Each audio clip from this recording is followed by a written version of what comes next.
जब खुद में हो दम तो दुश्मन अपने आप हो जाते हैं बेदम। सरहदों को और सुरक्षित बनाने और साथ ही स्वदेशी हथियारों का परचम फहराने के मकसद से भारत डिफेंस सेक्टर में नए कीर्तिमान रच रहा है। नमस्कार, इसी जज्बे और हौसले के साथ मैं हूं प्रशांत पांडे। स्वदेश आवर में आप सभी का बहुत बहुत स्वागत। बुलेटिन की शुरुआत हम स्वदेशी तकनीक की शानदार नुमाइश से करेंगे जो जलवाए अफरोज है गुजरात के गांधीनगर में चल रही डिफेंस एक्सपो में। डिफेंस एक्सपो में जो तस्वीरें सामने आ रही हैं, भारत ने दुनिया को अपना दमखम दिखा दिया है, लेकिन भारत की इस ताकत से पड़ोसी देशों के पेट में दर्द सा शुरू हो गया है। इस बात का जिक्र प्रधानमंत्री ने इशारों इशारों में किया, लेकिन इस चिढ़न से रक्षा के क्षेत्र में भारत की शानदार रफ्तार पर कोई ब्रेकर नहीं लगने वाला, क्योंकि भारत वर्तमान को संवार कर बेहतर भविष्य की शानदार तस्वीर पूरी दुनिया के सामने पेश कर रहा है। डिफेंस के क्षेत्र में जिस देश की पहचान कभी इंपोर्टर के तौर पर सिमटी हुई थी, वो देश अब एक्सपोर्ट के क्षेत्र में नई परिभाषाएं गढ़ रहा है। बुलेटिन में हम इस विषय के तमाम पहलुओं पर करेंगे बात। भारत के इस दम से आखिर कौन सी चुनौतियां देश के सामने होंगी, उन सब के बारे में होगी बात। एक्सपर्ट्स भी हमारे साथ जुड़ेंगे, साथ ही हम गांधीनगर भी चलेंगे जहां से हमारी रिपोर्टर शिवानी सिंह ने एक खास रिपोर्ट, एक ग्राउंड रिपोर्ट भेजी है, वो हम आपको दिखाएंगे। लेकिन शुरुआत पीएम मोदी के उस ऐलान से जो सिर्फ हमारी सेना ही नहीं बल्कि हर भारतीय के दिल में जोश भरने का काम कर रही है। इस बार का डिफेंस एक्सपो अभूतपूर्व है। एक नई शुरुआत का प्रतीक है। ये देश का ऐसा पहला डिफेंस एक्सपो है जिसमें केवल भारतीय कंपनियां ही भाग ले रही हैं। केवल मेड इन इंडिया रक्षा उपकरण ही है। 1300 से ज्यादा एग्जीबिटर्स हैं जिसमें भारतीय उद्योग है। भारत के उद्योगों से जुड़े हुए कुछ ज्वाइंट वेंचर्स हैं, एमएसएमईज और 100 से ज्यादा स्टार्टअप्स हैं। एक तरह से आप सब यहां और देशवासी और दुनिया के लोग भी क्षमता और संभावना दोनों की झलक एक साथ देख रहे हैं। और चलिए अब आपको गांधीनगर लिए चलते हैं जहां से हमारे साथ हमारी सहयोगी शिवानी सिंह जुड़ी हुई हैं और वहां पर किस तरह से आज भारत को पूरी दुनिया इस वक्त भारत का दम देख रही है, इसके बारे में हम चर्चा करेंगे। शिवानी, जाहिर सी बात है कि ये सारी बातें जो हैं वो भारत के डिफेंस में एक दम को पूरी तरह से दुनिया के सामने रख रही हैं। गुजरात के गांधीनगर में चलने वाला डिफेंस एक्सपो आत्मनिर्भरता की उड़ान तो है ही, साथ ही शक्ति प्रदर्शन और दुश्मन को पैगाम भी है। और यही वजह है कि प्रधानमंत्री नरेंद्र मोदी ने जब अपना भाषण दिया, उन्होंने साफ संदेश दे दिया कि भारत से टकराने की चीन और पाकिस्तान सोचे भी नहीं, क्योंकि यहाँ पर प्रदर्शित जो हथियार हैं वो दिखा रहे हैं कि कैसे भारत की सैन्य क्षमताएं हर दिन बढ़ रही हैं। और ये डिफेंस एक्सपो कई मायने में बहुत ही खास है। ये पहला सबसे बड़ा डिफेंस एक्सपो है जिसका फैलाव 1 लाख स्क्वायर मीटर में है। 4 अलग अलग वेन्यूज में ये चल रहा है। 1340 भारतीय कंपनियां यहाँ पर आई हैं और 75 विदेशी कंपनियां भी हैं। और वही विदेशी कंपनियां यहाँ आई हैं जिन्होंने भारत की कंपनियों के साथ मिलकर या तो हथियार बनाए हैं या फिर बनाने वाली हैं। और यहाँ पर कई ऐसे हथियार हैं जो पिछले कई सालों के हमारे युद्ध के शैली को देखते हुए तैयार किए गए हैं। खासतौर पर अगर हम पिछले 2 सालों की बात करें, भारत और चीन के बीच ये जो टकराव है गलवान के बाद का, जब वो बढ़ा, उसके बाद हाई ऑल्टीट्यूड एरियाज में हमारी क्या जरूरतें हैं उनको ध्यान में रखते हुए हथियार तैयार किए गए हैं।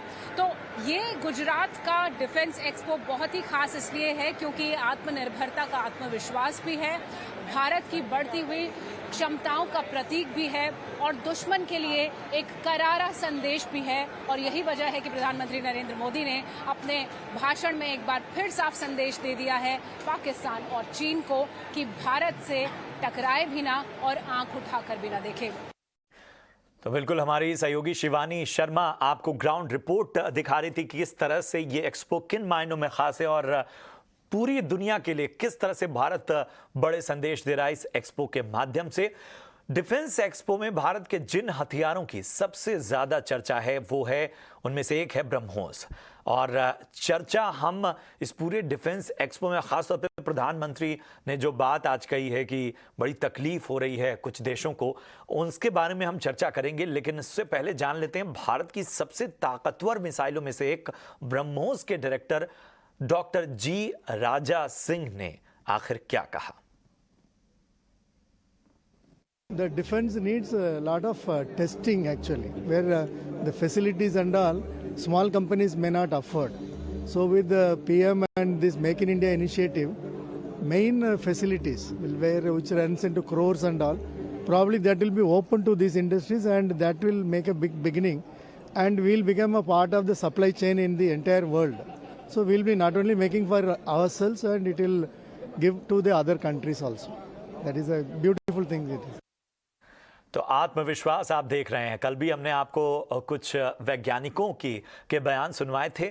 एक गजब का आत्मविश्वास और जो कहा जा रहा है कि आत्मनिर्भर भारत डिफेंस के सेक्टर में जिस तरह से उसके कदम बढ़ रहे हैं और जिस रफ्तार से बढ़ रहे हैं, उसमें ये आत्मविश्वास इन मेकर्स का, इनमें दिन रात मेहनत करने वालों का और ज्यादा बढ़ता हुआ, मजबूत होता हुआ।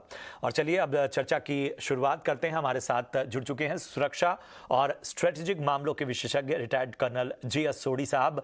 बहुत बहुत स्वागत कर्नल सोढ़ी आपका ईटी नाव स्वदेश में।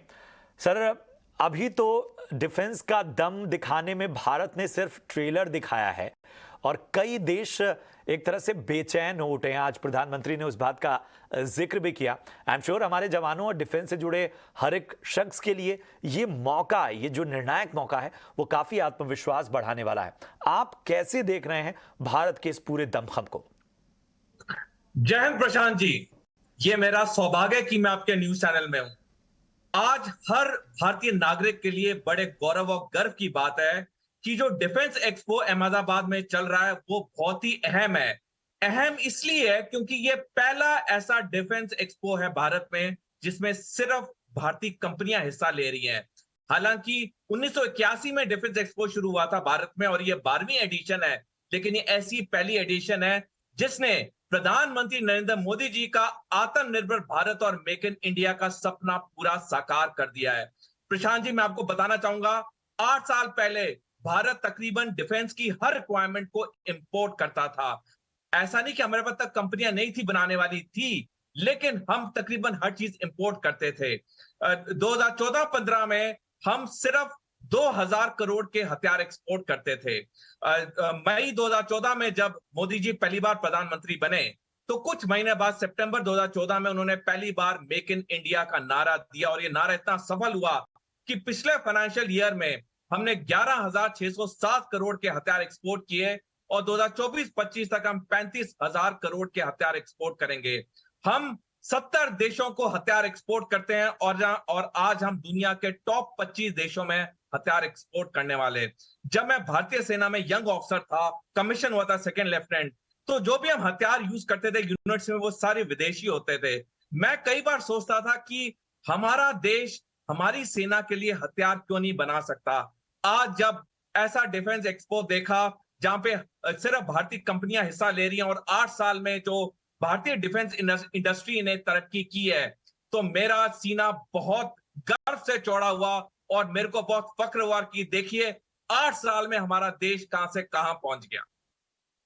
बिल्कुल बिल्कुल कर्नल, और यही वजह है कि ये जो निर्णायक वक्त है, ये बहुत चीज़ों की परिभाषाएं बदल रहा है और यही वजह है कि चाहे प्रधानमंत्री हों और चाहे हम वैज्ञानिकों को भी सुन रहे हैं, उनकी बात में एक भविष्य की तस्वीर बहुत स्पष्ट नजर आती है। पहले हम हर चीज़ बहुत दूर के भविष्य की बात करते थे, आज हम 5 साल और निकट भविष्य में 10 साल का पूरा खाका दुनिया के सामने खींचते हुए नजर आ रहे हैं। हालांकि डिफेंस एक्सपो में तो एक से बढ़कर एक हथियार हैं, लेकिन आप कौन से उन हथियारों को भारत के लिए सबसे बड़ी ताकत मानेंगे, और अगर आपके फेवरेट्स मैं कहूं यहां बताने को, तो वो कौन से हथियार होंगे? प्रशांत जी, ये प्रश्न इसलिए मेरे लिए मुश्किल है जवाब देना, क्योंकि चाहे भारतीय सेना हो, नौसेना या वायुसेना हो, सबके अपने एक अलग अलग रोल है जिनके लिए उन्हें अलग अलग हथियार चाहिए। मैं आपको 3 उदाहरण देना चाहूंगा, एक भारतीय नौसेना से, वायुसेना से और भारतीय सेना से। हमने कुछ हफ्ते पहले देखा INS विक्रांत एयरक्राफ्ट कैरियर भारतीय नौसेना में कमीशन हुआ, जो कि 76% उसके कंपोनेंट्स भारत में बने थे। वायुसेना में कुछ दिन पहले लाइट कॉम्बैट हेलीकॉप्टर प्रचंड कमीशन हुआ, जो कि पूरा भारत में बनाया गया है। कुछ हफ्ते पहले हमारे रक्षा मंत्री राजनाथ सिंह जी ने आर्मी क्वार्टर्स में एक एग्जीबिशन को इनॉग्रेट किया था, जिसमें F-INSAS futuristic infantry soldier as a system नाम की एक पूरी सिस्टम को इनॉग्रेट किया गया, जिसके तहत जो भारतीय सेना का इन्फेंट्री का जवान है उसको एक पूरा सिस्टम मिलेगा अपने आप को प्रोटेक्ट करने के लिए और लड़ाई में जाने के लिए। इस F-INSAS सिस्टम के तहत AK-203 असॉल्ट राइफल बनाई जाएंगी और बड़े ये गौरव की बात है कि ये असॉल्ट राइफल अमेठी में बनेंगी। तो अगर हम देखें भारतीय वायुसेना, भारतीय नौसेना, भारतीय सेना, सारों में आत्मनिर्भर भारत की वजह से हम अपनी इंडिजिनसली बनाए हथियार इस्तेमाल कर रहे हैं। जहां तक आपका प्रश्न है कौन सा सबसे प्यारा सिस्टम है मेरे को, मैं आपकी जो आपने ओपनिंग ग्राफिक्स में कहा, मैं आपके साथ बिल्कुल सहमत हूं। ब्रह्मोस, क्योंकि ब्रह्मोस दुनिया का सबसे एडवांस्ड ये ICBM में से एक है, और जब से ब्रह्मोस, अग्नि, आकाश जैसे मिसाइल सिस्टम्स हमारे साइंटिस्ट ने, हमारी डिफेंस इंडस्ट्री ने बनाए हैं, पाकिस्तान और चीन की नींदें उड़ गई हैं, उनके होश उड़ गए हैं। बिल्कुल, और यही वजह है कि जरूरी था कि हम पाकिस्तान और चीन को एक बेचैनी महसूस करवाने पर मजबूर करें। कर्नल, आप हमारे साथ बने रहिए। हमारी सहयोगी शिवानी शर्मा जो कि डिफेंस एक्सपो में मौजूद हैं, उन्होंने वहां से एक बहुत ही स्पेशल रिपोर्ट भेजी है, जरा वो देख लेते हैं। फ्यूचरिस्टिक अनमैन्ड एरियल हेलीकॉप्टर की झलक आपको हम दिखा रहे हैं। क्या है इसकी खासियत, हमारी सहयोगी शिवानी शर्मा बता रही हैं। क्या है खासियत, इसकी पिक्चर्स हमने बहुत देखी, लेकिन पहली बार इसमें बैठ के देखा तो वाकई में अलग अनुभव था। तो ये अपने आप से बेस्ट इन क्लास गाड़ी है, जो 50 किलो का साइड ब्लास्ट TNT का ले सकता है, जो पुलवामा इंसिडेंस हुआ था। अगर ये गाड़ी होती तो शायद किसी को इतनी तकलीफ ना होती। ये गाड़ी स्टेनाग लेवल 3 है, जिसको बैलिस्टिकली कहते हैं, और ये व्हीकल इंडिया में अपने आप में एक इकलौती चीज़ है, और ये हम चाहेंगे, हमने ये UN में भी डिप्लॉय किया है फॉर इंडियन आर्मी, और ये वहाँ पे जो एनवायरनमेंट है इसके लिए हमारे पूरे सोल्जर्स को प्रोटेक्ट करते हैं। बहुत कुछ और दिखाई दे रहा है आपके स्टॉल में, क्या और खास चीजें हैं, और क्या ये इंडक्ट हो चुकी हैं या होने वाली हैं, क्या टाइमलाइन है? पिछले 12 साल से कल्याणी ग्रुप इन्वेस्ट कर रहा है डिफेंस प्लेटफॉर्म्स बनाने में। आपको यहाँ 3 आर्टिलरी प्लेटफॉर्म्स मिलेंगे, वैसे हमारे पास 7 प्लेटफॉर्म्स हैं। ATAGS जो DRDO के साथ हमने डेवलप किया है, वो दुनिया का बेस्ट गन है, 155 कैलिबर अपने आप में, it has the longest range, और ये इंडियन आर्मी के ट्रायल्स पूरे हो चुके हैं और बहुत जल्द ये इंडियन आर्मी के काफिले में रहेगा। This is the best gun in the world, और इसके काफ़ी इंटरेस्ट भी हैं बाकी कंट्रीज़ के। ना कि इंडिया, बाहर भी बहुत इंटरेस्ट हैं इस देश में। As one of the best gun in the world, and today जो आज यूक्रेन और रशिया का कॉन्फ्लिक्ट देख रहे हैं, इसमें आर्टिलरी का जो रोल है आपको दिखेगा कि ये कैसे रीडिफाइन करता है वॉर स्पेस को। दूसरा आप देखेंगे ये जो आपने इंडिया ने अल्ट्रा लाइट हाउविट्जर्स खरीदे थे, ये उसका इक्वलेंट या उससे बड़ा है। ये 52 कैलिबर है, वो सब 39 कैलिबर के होते हैं, और ये बंदूक जो है ये हमने पूरी हमारी, जिसमें जो टेक्नोलॉजी है ये कम्प्लीटली हमारी है, इंटेलेक्चुअल प्रॉपर्टी कम्प्लीटली हमारी है। तो आप देख रहे हैं भारत किन किन ताकतवर डिफेंस सिस्टम से इस वक्त लैस होता नजर आ रहा है और लगातार कर्नल सोढ़ी से हम इस पर चर्चा भी कर रहे हैं। कर्नल सोढ़ी, बहुत सी ऐसी डिफेंस सिस्टम में चीज़ें आज सामने आई हैं और आपने देखा भी कि जब मौजूदा वक्त में जो लड़ाइयां हैं वो एडवांस स्टेज पर जा चुकी हैं और रशिया यूक्रेन वॉर तो सबसे अहम था, सबके सामने था, जिसकी तस्वीरें देखी। आर्टिलरी का रोल कितना अहम हो जाता है? और इसी से जुड़ा मेरा दूसरा सवाल यह है कि एयर डिफेंस सिस्टम में क्या क्या एडवांस जो चीज़ें इंट्रोड्यूस होने वाली हैं भारतीय सेना में, वो हमें और ज़्यादा मजबूत से मजबूत तर बनाने वाली है? हाँ जी, सबसे पहले मैं आर्टिलरी का रोल बताना चाहूंगा। भारतीय सेना में आर्टिलरी को गॉड्स ऑफ वॉर कहा जाता है, यानी कि युद्ध का भगवान, क्योंकि कोई भी लड़ाई से पहले आर्टिलरी की बॉम्बार्डमेंट होती है, शेलिंग होती है, जिससे कि जो एनिमी लोकेशन है उसको बहुत ही नष्ट कर दिया जाता है, ताकि जो ग्राउंड फोर्सेस हैं उनके लिए आसान हो जाए उसके ऊपर कब्जा करना। तो आर्टिलरी का एक बहुत अहम रोल होता है और इसका हमने सबसे बड़ा उदाहरण देखा आजकल के युग में, जब कारगिल युद्ध हुआ था, जिसमें कि बोफोर्स तोप ने एक बहुत ही अहम रोल प्ले किया था। जो पाकिस्तानी हमारी धरती के अंदर आ गए थे, हमारे बॉर्डर के अंदर आ गए थे, उनको पल्वराइज करने का।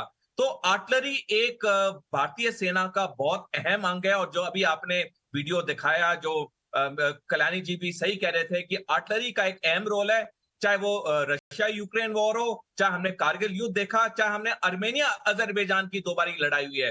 तो आर्टिलरी एक अहम अंग है भारतीय सेना की। जो आपका दूसरा प्रश्न है, एयर डिफेंस, भारत के पास सबसे एडवांस एयर डिफेंस सिस्टम आ चुका है, S-400 एयर डिफेंस सिस्टम। इसकी हमने 5 इकाई खरीदी है रूस से, हमने 2 इकाई खरीद ली है, एक हमने पाकिस्तान की साइड डिप्लॉय की है और एक हम चीन की साइड लद्दाख में डिप्लॉय कर रहे हैं। जहां तक एयर डिफेंस का सवाल है, भारतीय सेना का जो कोर ऑफ एयर डिफेंस है वो बहुत ही एडवांस्ड है। उसके जो ऑफिसर्स हैं, जेसीओज हैं, जवान हैं, वो आधुनिक और लेटेस्ट ट्रेनिंग करते हैं। और जो कवर है भारत के लिए एयर डिफेंस का, वो 24 घंटे चलता है, क्योंकि एयर डिफेंस के पास सिर्फ कुछ सेकंड होते हैं दुश्मन के एयरक्राफ्ट को नष्ट करने के लिए। और मैं आपको बड़े गर्व से बताना चाहूंगा प्रशांत जी कि हमारे जो कोर ऑफ एयर डिफेंस है भारतीय सेना की, वो दिन रात चौकस रहते हैं भारत की सुरक्षा के लिए। बिल्कुल, और यही वजह है कि हम चैन की नींद सो पाते हैं। और आज जब टेक्नोलॉजी का साथ हमारे जवानों को और डिफेंस सेक्टर से जुड़े इन सभी लोगों को मिल रहा है, तो ये आत्मविश्वास, ये कॉन्फिडेंस किसी और लेवल पर जाता हुआ नजर आ रहा है। कर्नल सोढ़ी, एक बड़ी जिज्ञासा है मेरे मन में, जब कैडेट्स जो हैं वो एनडीए या आईएमए में अपनी ट्रेनिंग के दौरान होते हैं, या फिर पोस्टिंग उनकी पहली होती है, और जब इस तरह की खबरें आती हैं कि भारत डिफेंस के सेक्टर में ये टेक्नोलॉजी लेकर आ रहा है, ये चीज़ इंट्रोड्यूस हुई है, तो कैडेट्स के बीच में किस तरह की चर्चा होती है? जवानों के बीच में जो शायद कई सारे हथियारों से उनका इंट्रोडक्शन अभी नहीं हुआ है या आने वाले वक्त में होगा, तो उनका आत्मविश्वास इस तरह की जो डेवलपमेंट्स हैं वो कितना बढ़ाती हैं?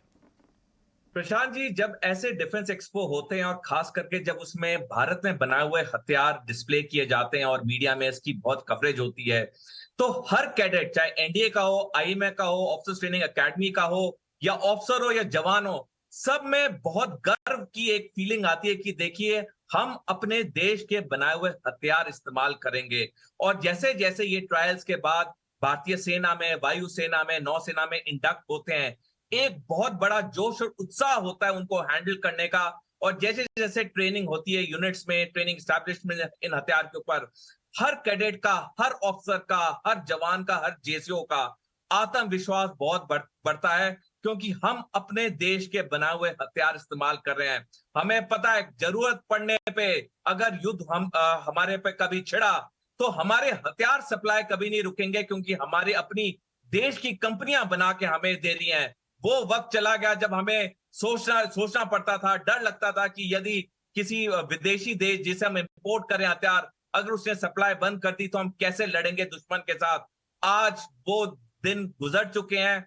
आज हर भारतीय सेना के सैनिक के लिए, चाहे वो वायुसेना को, नौसेना को, एक बहुत ही आत्मविश्वास है, एक बहुत ही सुपर कॉन्फिडेंस है कि हम दुनिया के बेस्ट हथियार खुद बना रहे हैं और हम उसको भारत के बनाए हुए हथियार हम अपनी सेना में यूज कर रहे हैं।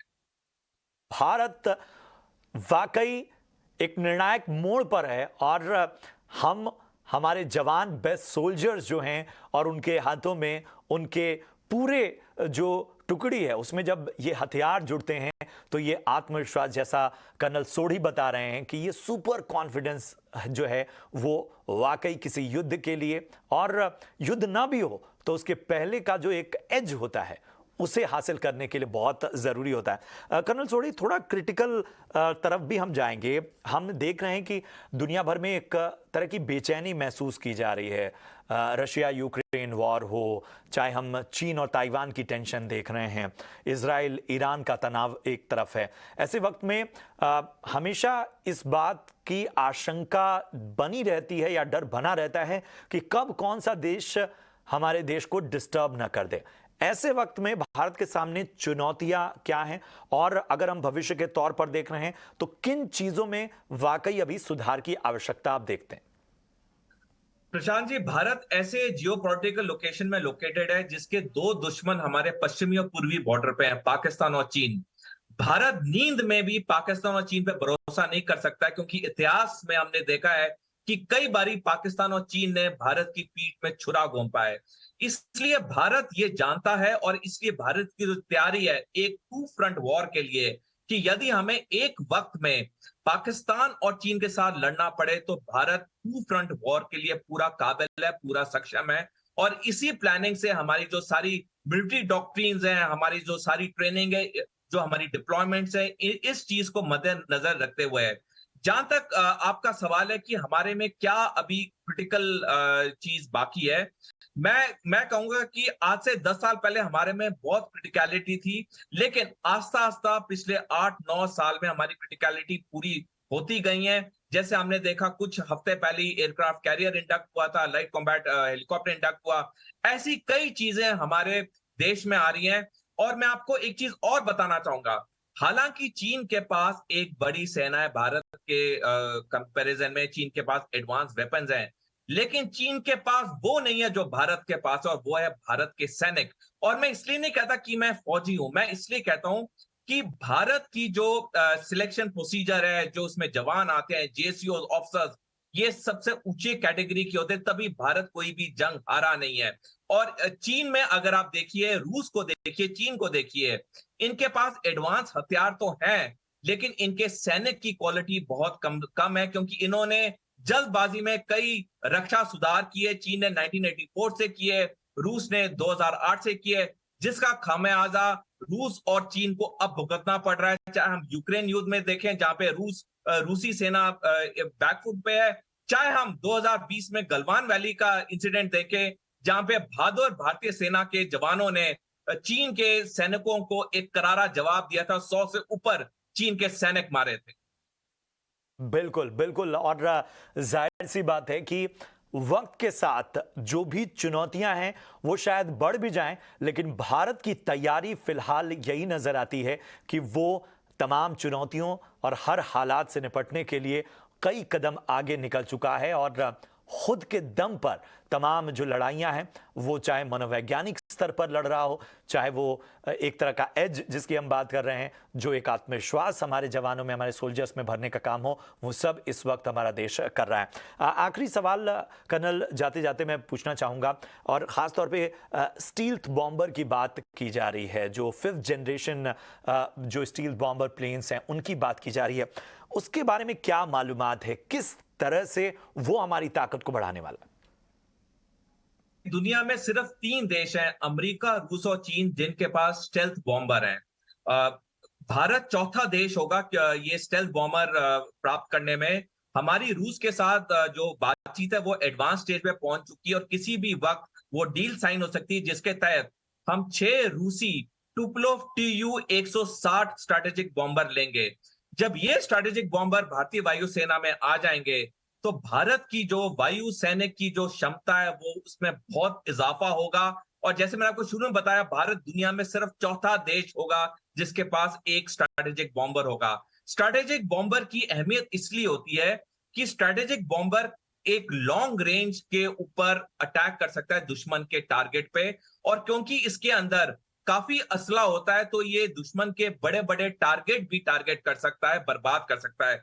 जो एक कन्वेंशनल फाइटर एयरक्राफ्ट होता है, लड़ाकू विमान होता है, वो स्टेल्थ बॉम्बर से बहुत छोटा होता है, उसके अंदर हथियार या मिसाइल्स कैरी करने की क्षमता बहुत कम होती है, लेकिन स्ट्रैटेजिक बॉम्बर की क्षमता बहुत ज्यादा होती है। इसलिए ये हर देश का सपना होता है कि उनकी वायुसेना के पास स्ट्रैटेजिक बॉम्बर हो, लेकिन हर देश का सपना पूरा नहीं होता। भारत का सपना कुछ ही समय में ये पूरा होने वाला है, जब हमारे पास तुपोलेव Tu-160 स्ट्रैटेजिक बॉम्बर आने वाले हैं। बिल्कुल, और धीरे धीरे करके तमाम ख्वाब पूरे होंगे, और इसके साथ ही दुनिया जो है वो भारत का दम हम देखती आ रही है, आगे भी देखती रहेगी।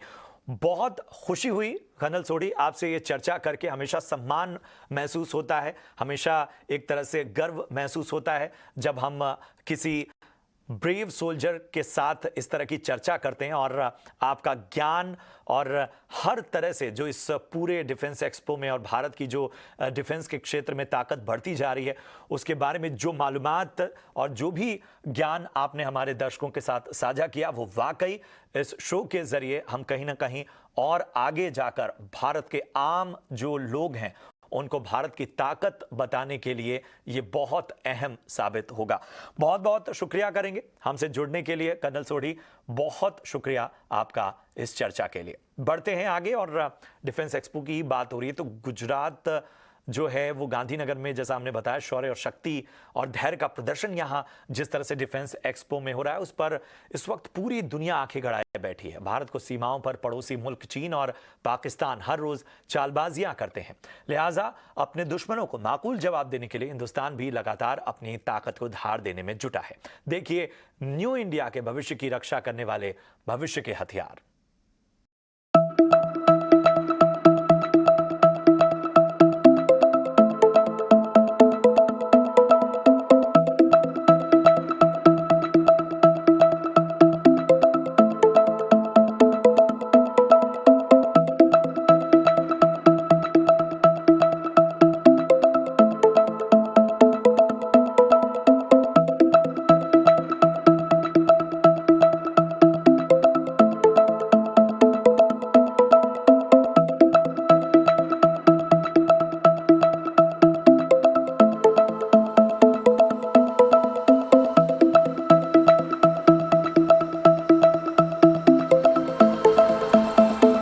हथियार बना लिए हैं जो दूसरे देशों की तुलना में कहीं ज्यादा सस्ते और कहीं ज्यादा हाईटेक हैं, और हिंदुस्तान अपनी इसी शक्ति को 12वें डिफेंस एक्सपो में प्रदर्शित कर रहा है। We are in the front of the all the country, all the world. We are self-sufficient to defeat anything which is coming to our India. So there is no doubt at all. We are all equipments and weapons with us. We can protect our country. Nobody can enter in our country. That is our range. So that is the power of आत्मनिर्भर भारत, और यही शक्ति है जिसके साथ भारत लगातार आगे बढ़ रहा है। और डिफेंस एक्सपो में हर एक पवेलियन में, हर एक जोन में जाकर इसी गौरव की भावना का यहाँ पर को महसूस किया जा सकता है। और लगातार DRDO अलग अलग क्षेत्रों में आगे बढ़ रहा है, भारत की सशस्त्र सेनाओं को और ज्यादा ताकतवर, मजबूत, आक्रामक और लीथल बना रहा है। AK-203 वो घातक राइफल है जिसकी डिमांड दुनिया भर की सेनाओं में सबसे ज्यादा है। AK-47 सीरीज की असॉल्ट राइफल AK-203 अब भारत में तैयार होगी। मैं इस वक्त डिफेंस एक्सपो में हूँ, मेरे हाथ में इस वक्त दो हथियार हैं। एक हथियार वो जो मैं जिससे शूट करती हूँ, और एक हथियार वो जो AK-203 है। ये बहुत ही खास है, और ये कलाश्निकोव राइफल अब भारत में बनने वाली है। जी हाँ, ये बहुत ही खास बात इसलिए है क्योंकि उत्तर प्रदेश के अमेठी के कोरबा में एक खास संयंत्र में ये AK-203 बनाई जाएंगी। अगर इस राइफल की क्षमता की मैं बात करूं तो ये अपने पिछले वर्जन से कहीं ज्यादा बेहतर है, एडजस्टेबल है, और इसका जो वजन है वो 3.8 किलोग्राम है। तो 6 लाख से ज्यादा ऐसी राइफल्स भारत में बनने वाली हैं। भारत और रूस का ये जॉइंट वेंचर है, और इससे पता चलता है कि किस तरह से भारत मेक इन इंडिया के अपने कॉन्सेप्ट को लेकर आगे बढ़ रहा है। और ये वाकई में अहम इसलिए भी है क्योंकि इसी साल दिसंबर के महीने से AK-203 का बनना भारत में शुरू हो जाएगा। भारत में बनने वाली AK-203 असॉल्ट राइफल पड़ोसी पाकिस्तान और चीन के लिए चिंता का सबब बनी हुई है। जब हम ट्रांजिशन करेंगे AK-47 से AK-203, it is a natural process and I am sure जो इसकी रगडनेस है that will go a very long way in improving our combat efficiency. So we are really happy with the AK-203. हमारा जो weapon है इस time उसको देखते हुए ये काफ़ी अभी लेटेस्ट है और इसमें काफ़ी रेट ऑफ फायर भी ठीक है और इसका रेंज भी बता रहे हैं कि इसका सही है और उठाने में ये काफ़ी पोर्टेबल वेपन्स हैं। और दूसरी बात ये है कि ये हमारे इंडिया के अंदर ही बन रहा है ये वेपन। और चलिए बढ़ते हैं अगली खबर की ओर और बात करते हैं रुपए की सेहत की। आज डॉलर के मुकाबले रुपए में ऐतिहासिक गिरावट देखी गई और वो फिसलकर 83 के लेवल पर पहुंच गया। रुपया अपने सबसे निचले स्तर पर इसके पहुंचने की क्या वजह है और क्या होगा इसका असर, बता रहे हैं हमारे सहयोगी विश्व मोहन। देखिए, पहली बार रुपया डॉलर के मुकाबले 83 के पार निकला। इस साल की अगर बात करें तो 10% से ज़्यादा की गिरावट 2022 में अब तक रुपए में डॉलर के मुकाबले आ चुकी है। सबसे बड़ी वजह यही जानकार बता रहा है कि आरबीआई की तरफ से जिस तरह से संकेत सिग्नल दिए गए हैं कि आगे उन जो ब्याज दरों में बढ़ोतरी का सिलसिला है वो हो सकता है कि आगे की पॉलिसी में वो उनका रुख नरम हो, यही एक वजह है। दूसरी तरफ जो फेड की तरफ से जो ब्याज दरें बढ़ाई जा रही है वो आरबीआई से कहीं ज़्यादा है, तो यही एक वजह है। और फेड नवंबर की जो बैठक है वहाँ पर भी 0.75% ब्याज दरें बढ़ा सकता है। उसके बाद दिसंबर में भी ब्याज दरें वहाँ पर बढ़ोतरी होगी और उससे डॉलर इंडेक्स लगातार मजबूत हो रहा है। आज देखिए 112.5 के आसपास फिर से डॉलर इंडेक्स पहुँच चुका है। FIIs की घरेलू इक्विटी मार्केट में बिकवाली लगातार हो ही रही, तो तमाम ऐसे फैक्टर्स हैं जो रुपए पर दबाव बना रहे हैं और पहली बार रुपया 83 के पार निकल गया है। वहीं रुपए में आ रही बड़ी गिरावट पर हमने कुछ एक्सपर्ट से भी बात की। CR फॉरेक्स के MD अमित पबारी का मानना है कि रुपया 84 के स्तर को पार कर सकता है। वहीं SMC ग्लोबल के सीनियर रिसर्च एनालिस्ट तपिश पांडे का मानना है कि अगर महंगाई पर काबू नहीं पाया गया तो रुपया 84 के स्तर को पार कर जाएगा।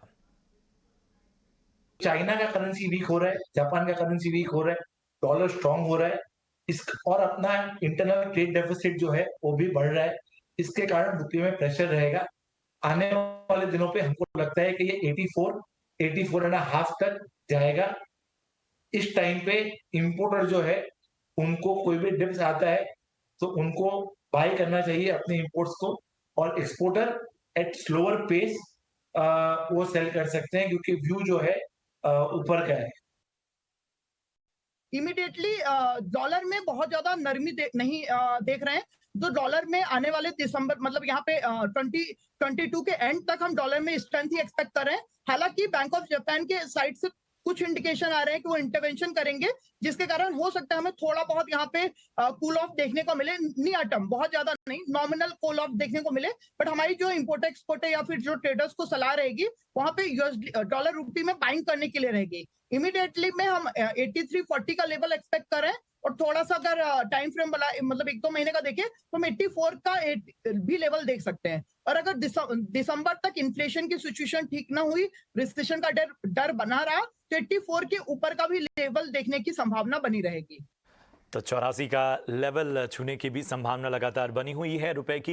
इधर उतार चढ़ाव के बीच आज के बाजार की बात करें तो लगातार चौथा कारोबारी दिन ऐसा रहा जब बाजार बढ़त पर बंद हुए। निफ्टी 25 अंक चढ़कर 17,500 के पार बंद हुआ। सेंसेक्स 147 और निफ्टी बैंक 54 अंक की तेजी के साथ बंद हुआ। दिन भर के बाजार का हाल बता रहे हैं मेरे सहयोगी डिम्पी कालरा। आज का जो मार्केट है वो पूरी तरह से एक रेंज के अंदर बाजार था और आज एडवांस डिक्लाइन के हिसाब से भी देखेंगे तो आज कांटे की टक्कर थी। 2-3 दिन से मार्केट काफ़ी स्ट्रॉन्ग चल रहा था तो इसलिए प्रॉफिट बुकिंग लाजमी थी, लेकिन ट्रेंड का रिवर्सल नहीं हुआ तो इसलिए बाजार टूटा भी नहीं। प्रॉफिट बुकिंग भी हुई और बाजार टूटा भी नहीं। इसी वजह से आज मार्केट ने कुछ बहुत बड़े गेंस नहीं अपनाए। करीब 25 पॉइंट के गेन के साथ निफ्टी आज 17,500 के ऊपर जाके क्लोज होने में कामयाब हो गया। कल की क्लोजिंग भी 17,500 के ऊपर थी, आज की क्लोजिंग भी 17,500 के ऊपर ही है। एक और बात, आज मार्केट के अंदर आप इंडिया विक्स भी अगर आप चेक करेंगे तो खास बड़ा बदलाव वहाँ पे भी नहीं हुआ। ग्लोबल मार्केट्स में देखेंगे कुछ खास बड़ा बदलाव वहाँ पे भी नहीं हुआ। तो ज़्यादातर बाजार के अंदर आज एक जिसे कहते हैं कि एक हल्का मार्केट था, लाइट मार्केट था, क्योंकि इससे पहले शॉर्ट कवरिंग की बदौलत 10% के ओपन इंटरेस्ट घटे थे निफ्टी और बैंक निफ्टी के अंदर। इससे बाजार काफ़ी हद तक लाइट हो गया और रेंज के अंदर रहा और मार्केट के अंदर आज 17,500 से 17,600 की रेंज ट्रेड की रेंज थी। खैर फिर भी आज मार्केट में रिजल्ट ओरिएंटेड काफ़ी एक्शन था। जिन कंपनीज के रिजल्ट आए या जिनके रिजल्ट आने हैं उसको लेकर बाजार काफ़ी हद तक आज सतर्क भी था। पहले आते हैं जरा टॉप गेनर्स पे। आज HDFC के दोनों ही ट्विंस ने बाजार को संभालने का बेहद शानदार काम किया, आज वो टॉप गेनर्स की लिस्ट में आ गए। इसके अलावा ITC ने भी पिछले 2-3 दिन से बाजार की काफ़ी हेल्प की है। 2 दिन से रिलायंस इंडस्ट्रीज जो मार्केट के अंदर कम से कम निफ्टी के अंदर 12-13% की वेटेज रखता है, वो 2-3 दिन से चल रहा है। आज फाइनली इसने 2500 का लेवल भी दिखा दिया। 21 तारीख को इसके नंबर है, शुक्रवार को ठीक दिवाली से पहले, और उम्मीद तो ये है कि इसके नंबर्स में शायद आपको GRMs तो नेगेटिव रहेंगे लेकिन वैसे नंबर्स ठीक रह सकते हैं। एक्सिस बैंक के भी नंबर से ठीक पहले हमको काफ़ी अच्छी मजबूती फिर से बनती हुई दिखी है। लेकिन टॉप लूजर्स की श्रेणी अगर आप चेक करेंगे निफ्टी की तो आपको NTPC दिखेगा। ये पिछले 2-3 दिन शेयर चला तो सही लेकिन ये थक जाता है शेयर और वो इसका DNA अभी भी नहीं बदला। ये आज 1.5% नीचे आ गया। कोल इंडिया दूसरी सरकारी बैंक है जो आज 1.5% करीब नीचे थी। बजाज फिनसर्व और JSW स्टील ये कुछ एक और शेयर्स थे जो निफ्टी के टॉप गेनर्स की टॉप लूजर्स की श्रेणी में आ गए हैं। आते हैं छोटे मझोले शेयर्स में। अगर आप सुज़लोन को देख रहे हैं तो करीब करीब ये आज 20% अपने सर्किट पे पहुंचा। ये शेयर पे आप थोड़ा क्लोजली वॉच कीजिएगा। है तो पेनी स्टॉक्स लेकिन फिर भी वित्त सलाहकारों की राय से इसके बारे में अगर आप कुछ पता करना चाहते हैं तो कर सकते हैं। Edges logistic, container corporation, Syngene जैसे शेयर्स काफ़ी चले। कॉनकोर को लेकर मार्केट में खबर यह है कि सरकार इसके विनिवेश के प्रोसेस को और फास्ट करने जा रही है, इसलिए लास्ट का आधा पौना घंटा इसके लिए बहुत तेजी था और एक करीब 6-6.5% ऊपर था। मिड कैप के लूजर्स की कैटेगरी में आएंगे तो TV18 ब्रॉडकास्ट जिसके नंबर्स बेहद ख़राब थे, आज 6% का इसने गोता लगाया। नेटवर्क एडिंग के साथ भी कुछ ऐसा हुआ और एस्ट्रल पॉली जैसे शेयर्स भी, लिमिटेड जैसे शेयर्स भी टूटते हुए दिखे और फ्लोरोकेमिकल जैसे शेयर्स के अंदर भी आपको प्रेशर ही बनता दिखेगा। आते हैं साल का हाई, जिन शेयर्स ने लगाया वो आपकी स्क्रीन पर आ जाएंगे। कैंपस के अंदर आज साल का हाई लगा और TVS Motors, shopper stop, EID पैरी जैसे कुछ एक शेयर्स थे जिन्होंने अपना 50 वीक हाई आज टेस्ट किया है। तो कुल मिला के आज मार्केट का लबोलबाब यही था कि बाजार ने आज अपने आप को काफ़ी हद तक एक रेंज के अंदर डाइजेस्ट किया। अभी भी US मार्केट्स के फ्यूचर्स ठीक है, उम्मीद तो करते हैं कि कल बाजार फिर से एक नई तेज़ी की तरफ आगे बढ़ता हुआ दिख सकता है आपको। और चलिए अब बात आ जाए अल्ट्राटेक के दूसरे तिमाही के नतीजों की। नतीजे मिले जुले रहे, आय में इजाफा हुआ लेकिन मुनाफे में कमी आई है। कैसे रहे नतीजे बता रही हैं हमारी सहयोगी मानसी दवे। अल्ट्राटेक सीमेंट के नतीजे अनुमान से भी कमजोर आते हुए दिखे हैं। सबसे बड़े वजह अनुमान से कमज़ोर नतीजों की एक्सपेंस में बढ़ोतरी, जो कि हमने बताया भी था कि इनकी कॉस्ट बढ़ रही है और डिमांड जो है वो कम हो रही है, जिसके चलते हमने देखा कमज़ोर नतीजे। हालांकि रेवेन्यू के फ्रंट पर उम्मीद ये थी कि बढ़त दिखेगी, जो कि दिखी भी। करीब 16% की बढ़त कंपनी की आय में नजर आई, लेकिन इसके अलावा मार्जिन के फ्रंट पर गिरावट हाथ लगी और मुनाफा जो है करीब 42% तक गिरता हुआ हमने देखा है। प्रॉफिट्स में गिरावट जो है हायर पावर और फ्यूल कॉस्ट की वजह से है, जिसके चलते एक डिमांड फैक्टर भी था, लोअर डिमांड था, जहां पर हमने देखा कि प्रॉफिट फिगर को ये भी एक डेंट देती हुई दिखी। साथ ही डोमेस्टिक सेल्स वॉल्यूम की अगर बात करें 10% की बढ़त यहां पर देखने को मिली है और कैपेसिटी यूटिलाइजेशन जो है 76% पर रही है। RMC बिजनेस जो है उसमें वॉल्यूम ग्रोथ अराउंड 29% का देखने को मिला है और ईयर ऑन ईयर बेसिस। लेकिन सबसे बड़ी वजह कमजोर नतीजों की है कॉस्ट प्रेशर, इनके खर्चों में बढ़त। लेकिन मैनेजमेंट की तरफ से आगे की ग्रोथ गाइडेंस जो है वो पॉजिटिव नजर आ रही है और मैनेजमेंट का ये कहना है कि रूरल डिमांड आउटलुक जो है वो पॉजिटिव दिखेगा आने वाले दिनों में, क्योंकि हमने देखा है कि एक पॉजिटिव फ्रंट देखने को मिला है, ग्रोथ फैक्टर्स देखने को मिले हैं, कमोडिटी प्राइसेस का गिरना या करेक्शन जो है वो पॉजिटिव है और गुड मॉनसून है जो कि एक हद तक पॉजिटिव साबित होते हुए दिखेंगे। तो आगे की गाइडेंस की अगर बात करें वो पॉजिटिव है, लेकिन इस तिमाही नतीजे जो हैं वो अनुमान से भी कमजोर रहे। बहुत बहुत शुक्रिया करेंगे मानसी आपका इस अहम जानकारी के लिए। और इधर कल भी कई दिग्गज कंपनियों के नतीजे आने वाले हैं। बजाज फाइनेंस के नतीजे कैसे रहेंगे, अनुमान के साथ जुड़ गई हैं हमारी सहयोगी उपासना। उपासना बताएं किस तरह का अनुमान है। बजाज फाइनेंस अपने Q2 FY23 नंबर्स को रिपोर्ट करने वाले हैं और आइए देखते हैं कि हम क्या एक्सपेक्ट कर रहे हैं। ऑल इन ऑल हम काफ़ी अच्छे नंबर्स एक्सपेक्ट कर रहे हैं और जैसे कि हमने देखा कि कंपनी की Q2 अपडेट में भी काफ़ी strong across the matrices numbers आए हैं। NII में हम एक्सपेक्ट करें 28% ग्रोथ ऑन YoY बेसिस और पैट हम एक्सपेक्ट करें अप्रॉक्सीमेटली 2600 करोड़ के जाते हुए, जो कि 78% ग्रोथ है ऑन YoY बेसिस। अगर AUM की बात करें तो कंपनी ने काफ़ी स्ट्रॉन्ग AUM ग्रोथ दिखाया है, 7% सीक्वेंशली और 31% YoY बेसिस पे। अगर एसेट क्वालिटी की भी बात करें तो एसेट क्वालिटी हम एक्सपेक्ट कर रहे हैं कि काफ़ी स्टेबल आएगी, और कंपनी ने भी Q1 में गाइडेंस दी थी कि आगे जाते हुए अपकमिंग 2 to 3 क्वार्टर्स में एसेट क्वालिटी काफ़ी इम्प्रूव होगी। अगर क्रेडिट कॉस्ट की बात करें तो क्रेडिट कॉस्ट भी काफ़ी हम एक्सपेक्ट कर रहे हैं कि मॉडरेट आएगी। कलेक्शंस बढ़ते हुए दिखाई दे रहे हैं, प्री कोविड लेवल से भी काफ़ी अच्छे, जो कि क्रेडिट कॉस्ट को काफ़ी स्टेबल और मॉडरेट रखेंगे। सो ऑल इन ऑल हम एक्सपेक्ट करें कि बजाज फाइनेंस से काफ़ी अच्छे नंबर्स आएंगे Q2 FY23 में। शुक्रिया उपासना इस अहम खबर के लिए। और ITC के नतीजे कल आने वाले हैं, नतीजे कैसे रहेंगे बता रही हैं हमारी सहयोगी विन्नी। ITC के Q2 FY23 के नंबर्स में जो एक्सपेक्टेड है कि revenue growth, double digit revenue growth आएगी, प्रॉफिट में भी डबल डिजिट ग्रोथ है, दोनों में अराउंड 17% की ग्रोथ एक्सपेक्टेड है। पर मार्जिन में कॉन्ट्रैक्शन दिखेंगी, 34.5% इबिटा मार्जिन एक्सपेक्टेड है वर्सेस 38.5%। ऑब्वियसली जो फैक्टर मार्जिन को इम्पैक्ट कर रहा है वो क्या है कि इन्फ्लेशनरी ट्रेंड्स अभी भी चल रहे हैं, वेदर एग्री कमोडिटीज में देखें, ग्रेन्स में देखें, तो ये फैक्टर इम्पैक्ट करेगा ओवरऑल इबिटा मार्जिन को, और स्पेशली फूड बिजनेस के जो इबिट मार्जिन है वहाँ पे भी इम्पैक्ट होगी और कॉन्ट्रैक्शन एक्सपेक्टेड है। ओवरऑल सिगरेट वॉल्यूम जो एक इंपॉर्टेंट फैक्टर है जो वॉच आउट करते हैं, वहाँ पे सिगरेट वॉल्यूम एक्सपेक्टेड है इस बार 14% के सिगरेट वॉल्यूम ग्रोथ है। मेनली 14% की ग्रोथ को क्या एड कर रहा है कि जो बेटर मिक्स आ रही है और उसकी वजह से टॉप लाइन को भी सपोर्ट करेगा ग्रोथ ओवरऑल सिगरेट बिजनेस की, और उसकी मार्जिन को भी सपोर्ट करेगा ये cigarette volume growth, because mix जो है वो इम्प्रूव हो चुका है। उसके अलावा फूड बिजनेस में भी 15 to 17% की रेवेन्यू ग्रोथ एक्सपेक्टेड है, पर मार्जिन जैसे मैंने बताया इबिट मार्जिन थोड़े प्रेशर रहेगी इवन फूड बिजनेस के लिए। होटल बिजनेस में 2x ग्रोथ एक्सपेक्टेड है, डिमांड काफ़ी बढ़ चुकी है, आउट ऑफ होम सब लोग बाहर जा रहे हैं, तो वो जो रिकवरी है वहाँ पे अच्छी रिकवरी एक्सपेक्टेड है। एग्री और पेपर बिजनेस में भी एक्सपेक्टेड है कि डबल डिजिट ग्रोथ रहेगी। All in all FMCG business के जो इबिट मार्जिन है वो एक इंपॉर्टेंट फैक्टर है वॉच आउट करने के लिए। उसके अलावा पेपर बिजनेस में क्या जो पॉजिटिव साइकिल थी वो कंटिन्यू रही है ये टाइम भी, और आउटलुक क्या है मैनेजमेंट का एग्री और होटल बिजनेस में, ये इंपॉर्टेंट फैक्टर्स है। बहुत बहुत शुक्रिया विनी आपका इस अहम जानकारी के लिए। और कल एक्सिस बैंक के भी नतीजे आने वाले हैं, नतीजों को लेकर क्या है अनुमान बता रहे हैं हमारे सहयोगी हर्ष।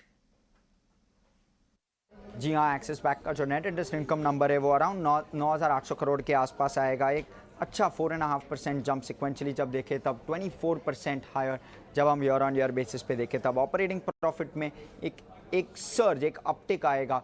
15.5% सिक्वेंशियल ग्रोथ वो पर्टिकुलर नंबर पे अराउंड 6,800 करोड़ के आसपास वो नंबर एक्सपेक्टेड है।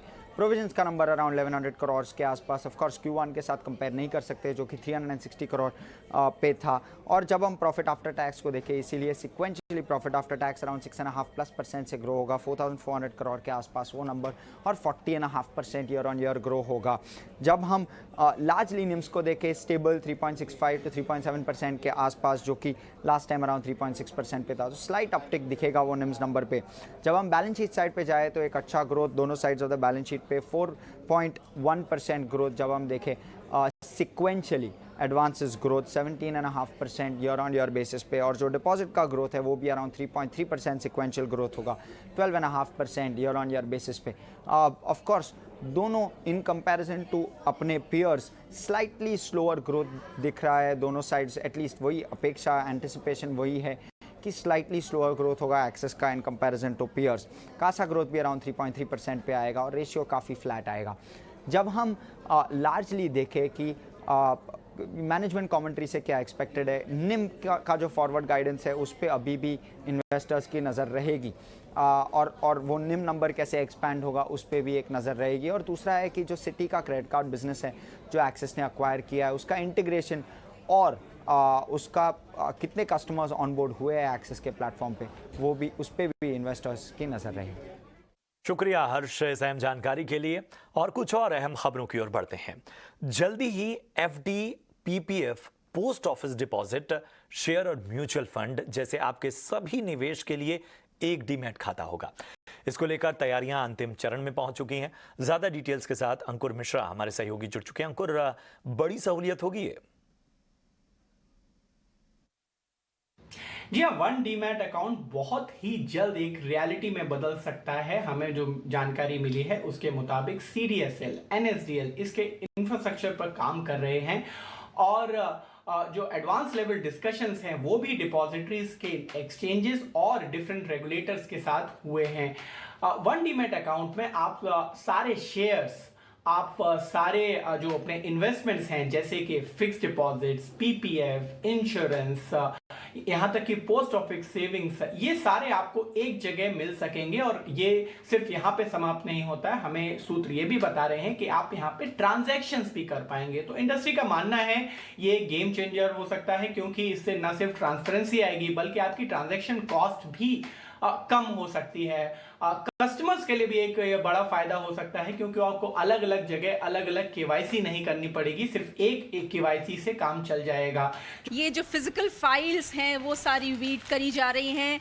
90,000 लोकेशंस पर आइडेंटिफाई किया गया है जहां पे ये क्लीनलीनेस ड्राइव चल रहा है। दिवाली के मौके पर गवर्नमेंट भी अपना जो क्लीनलीनेस का जो अभियान है वो चालू करे हुए है। इनफैक्ट हमें बताया गया है कि 12 लाख जो फाइल्स हैं वो ऑलरेडी आइडेंटिफाई कर ली गई हैं जो रीडिंग होनी है जिनकी, और ये जो नंबर है वो 25 लाख के ऊपर तक जा सकता है, ये गवर्नमेंट बता रही है। 25 लाख फिजिकल फाइल्स जो हैं वो रीड आउट करे जाएंगे और ऑलरेडी अभी 5 लाख स्क्वायर फीट का जो स्पेस है वो क्लियर कर दिया है इन फिजिकल फाइल्स को हटाकर, और ये जो स्पेस है वो 10 लाख स्क्वायर फीट तक जा सकता है। इतने सारे फिजिकल फाइल्स रीड आउट करे जाएंगे।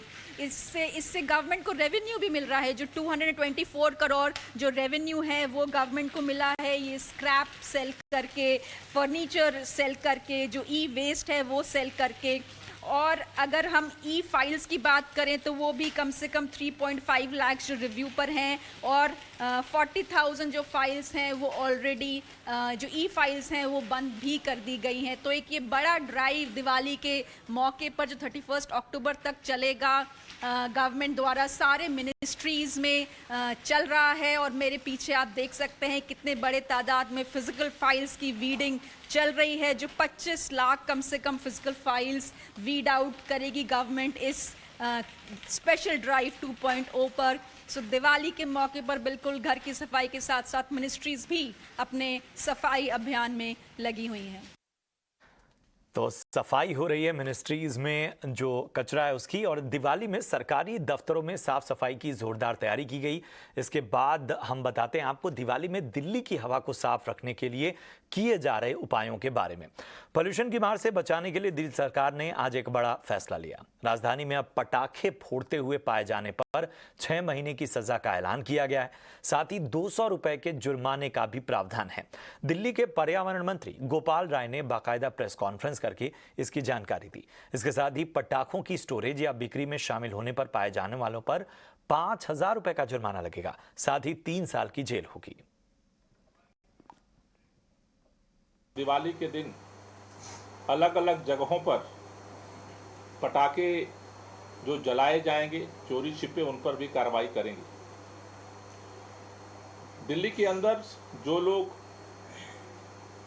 आदेश का उल्लंघन करते हुए उत्पादन, भंडारण और बिक्री में संलग्न पाए जाएंगे, उनके खिलाफ सेक्शन 9B एक्सप्लोसिव एक्ट के तहत कार्रवाई होगी, जिसके तहत 5,000 रुपए तक का जुर्माना और 3 साल तक की सजा होती है।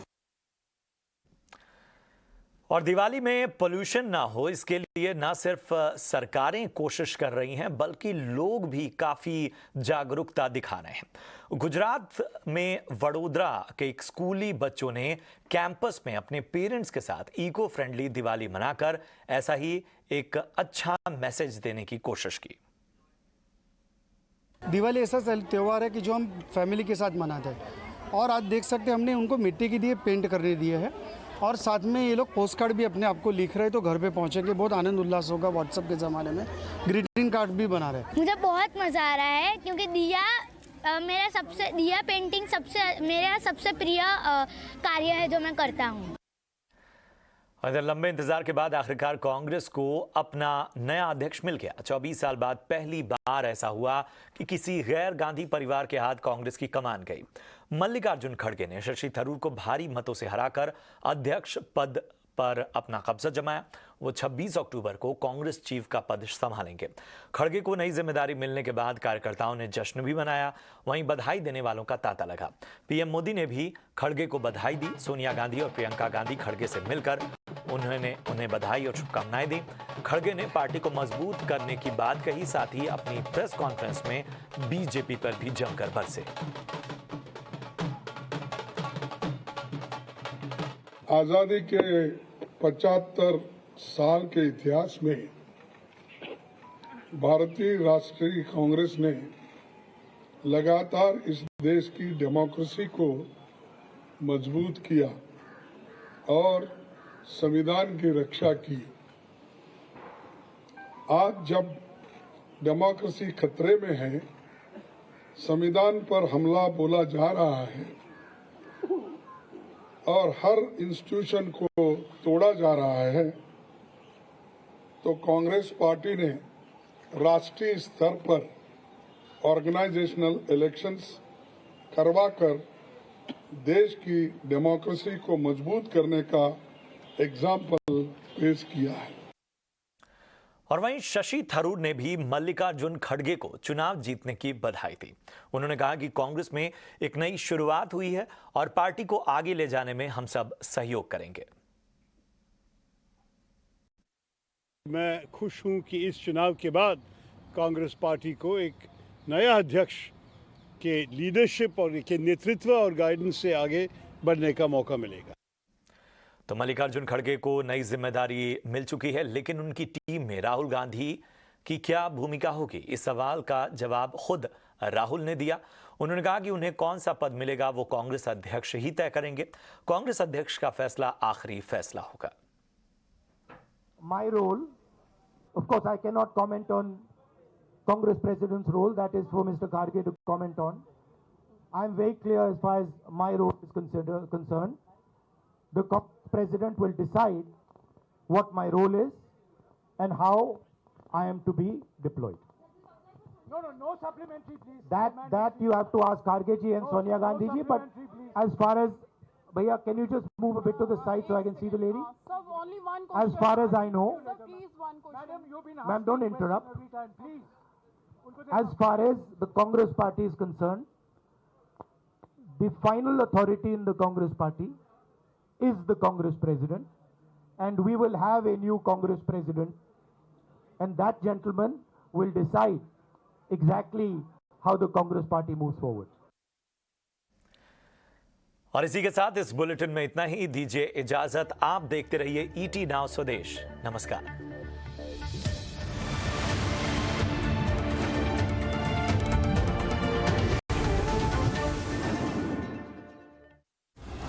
In association with BSC, experience the new. Cash तो मुझे याद नहीं कि मैंने एटीएम से लास्ट टाइम कभी निकाला था। अगर कोई 10 रुपए की चाय भी हमारे गांव में लेते हैं, तो वहाँ पर हम ऑनलाइन पेमेंट करते हैं। बैंक का कितना भी बड़ा ट्रांजैक्शन हम लोग ऑनलाइन कर सकते हैं, तो उतना टाइम बच रहा है। सब कुछ डिजिटल गया है, घर पे बैठ के भी लोगों को ट्रांजैक्शन कर सकते हैं। From taxi driver to everybody UPI based enablement payment से पे करते हैं। That's a big change.